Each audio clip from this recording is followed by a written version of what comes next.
जुलाई 2018। एक 20 साल की लड़की जानवी, जिसने अपने कॉलेज का फर्स्ट ईयर कंप्लीट कर लिया था। कॉलेज की छुट्टियां पड़ चुकी थी तो वो अपने घर के लिए निकली। उसकी फैमिली देहरादून में रहती थी, जहां चारों तरफ पहाड़ी पहाड़ और जंगल ही जंगल थे। बचपन से ही जानवी ने ये जगह अच्छे से देखी हुई थी। यहाँ पली बड़ी थी। कभी अकेले घूमने निकल जाती थी तो कभी घर वालों के साथ। इसलिए जानवी को वहाँ के जंगल के सारे रास्ते अच्छे से याद थे। इस जंगल में जानवी की सबसे पसंदीदा जगह एक झील थी, जो कि कहीं जंगल के बीचों बीच में थी। ये झील बहुत बड़ी तो नहीं थी, पर खूबसूरत थी। जानवी को वहां जाके टाइम बिताना हमेशा से बहुत अच्छा लगता था। वहां जाने के लिए वो अपने घर से गाड़ी स्टार्ट करके निकल जाती है। कुछ रास्तों से होते हुए वहां पहुंच जाती है।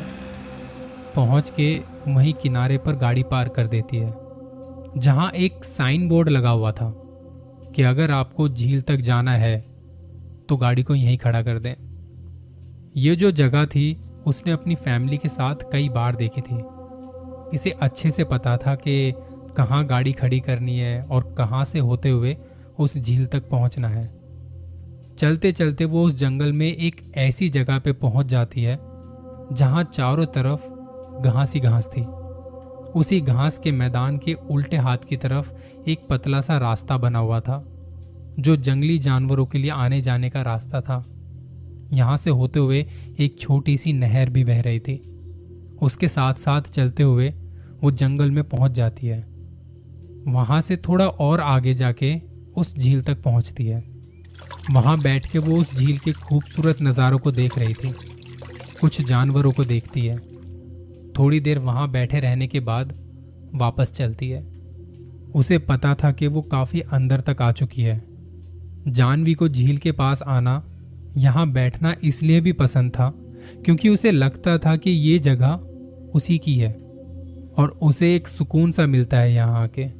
काफ़ी टाइम से वो यहाँ आती रही थी और उसे इस जंगल से और इस झील से एक लगाव सा हो गया था।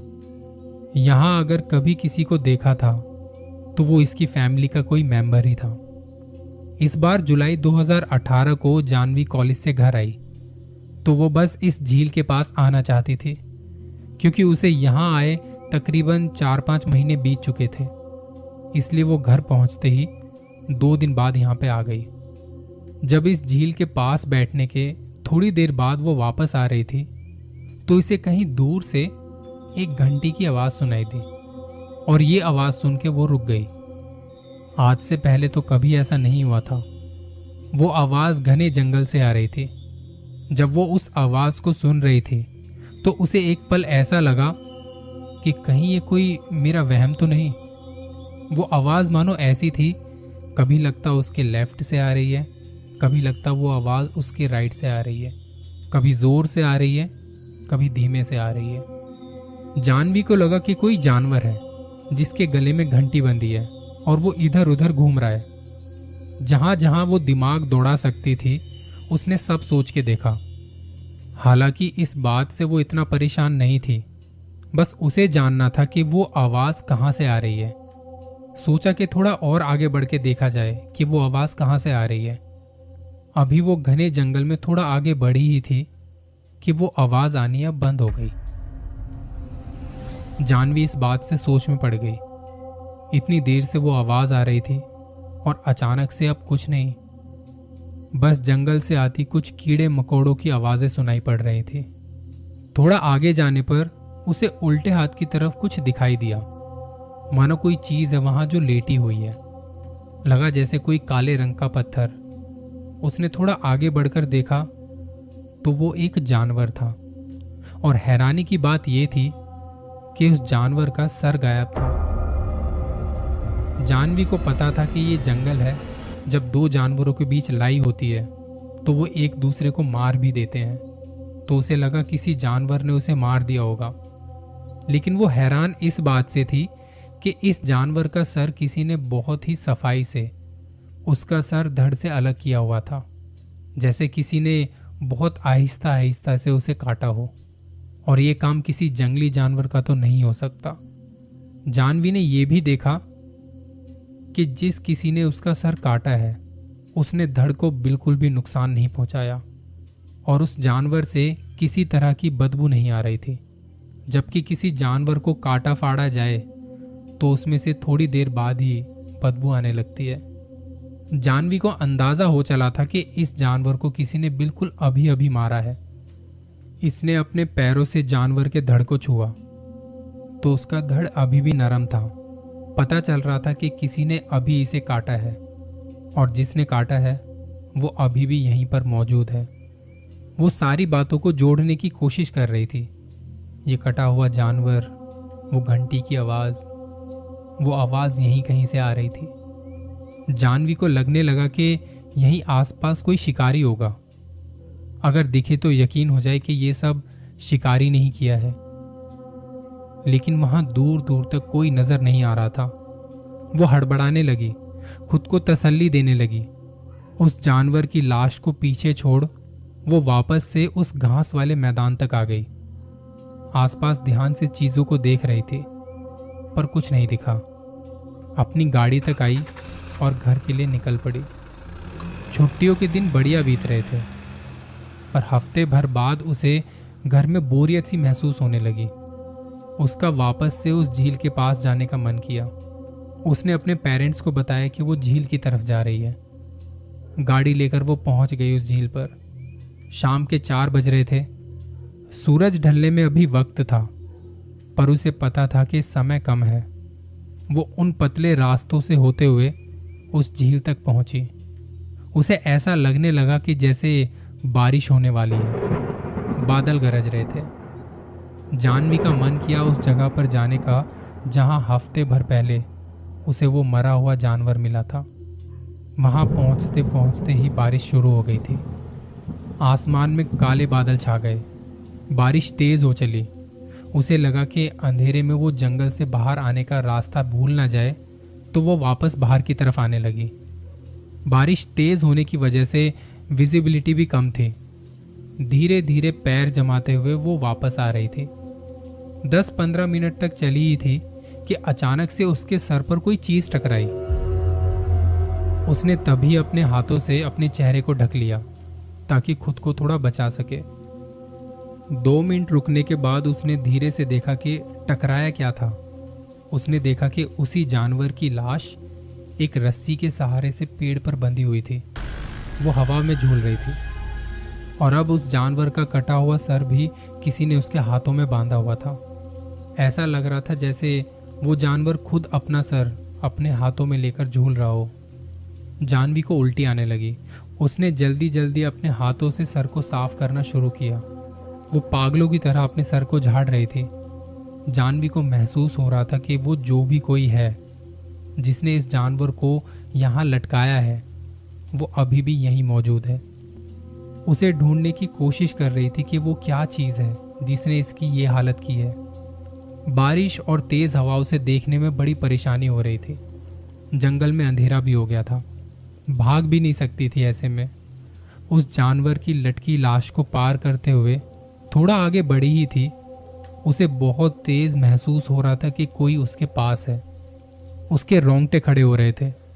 उसे मालूम था कि ये जंगल है, यहाँ बाकी जंगली जानवर भी हो सकते हैं। डर के मारे वो भागने लगी। भागते भागते जब वो थक के रुकी और दोबारा चलना शुरू किया तो उसे आज फिर से एक घंटी की आवाज़ सुनाई दी जो हफ्ते भर पहले भी इसी जंगल से सुनाई दी थी। वो आवाज़ कहाँ से आ रही थी कुछ नहीं पता। डर चुकी जानवी पीछे देख ही रही थी। लग रहा था कि कोई पीछे है जिसके पास से एक घंटी की आवाज़ आ रही है। वो जो भी था इसे देख सकता था पर जानवी उसे नहीं देख पा रही थी। आगे पीछे देखते हुए दोबारा से भागना शुरू किया। वो गिरते पड़ते भागे जा रही थी और वो घंटी की आवाज़ उसका पीछा नहीं छोड़ रही थी। ऐसा लग रहा था कोई इसके साथ साथ भाग रहा है। उसने भागते भागते जेब से फ़ोन निकाला और घर वालों को फ़ोन किया। उसकी सांसें चढ़ चुकी थी। वो रो रही थी। घर पर जानवी के पापा ने फ़ोन उठाया। वो समझ गए थे कि कुछ गड़बड़ है पर जानवी के मुंह से कुछ आवाज़ नहीं निकल पा रही थी। पापा को बस इतना समझ में आया जानवी कह रही थी कि उन्हें जंगल में लेने आ जाओ। पापा ने उसकी आवाज़ में वो डर महसूस किया।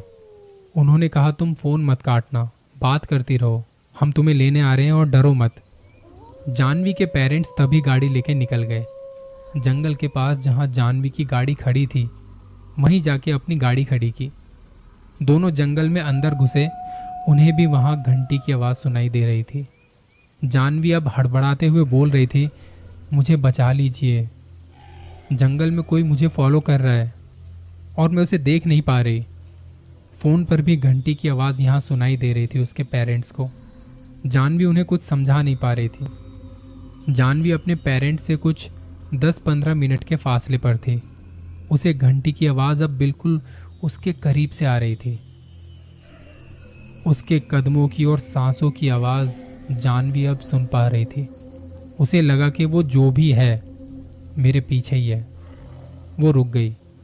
अब चाहे कुछ भी हो उसे खुद ही फेस करना था। डर तो बहुत था, भागते भागते थक चुकी थी, सांसें चढ़ी हुई थी। धीरे से उसने पीछे देखा जहां से वो भाग के आई थी। बारिश भी अब बंद हो चुकी थी, चांद निकल गया था। उस चांद की रोशनी में उसने देखा कि एक लंबा सा राक्षस उसकी तरफ बढ़ रहा है और उसकी कमर पर एक घंटी बंधी हुई थी। वो धीरे धीरे जानवी की तरफ बढ़ रहा था।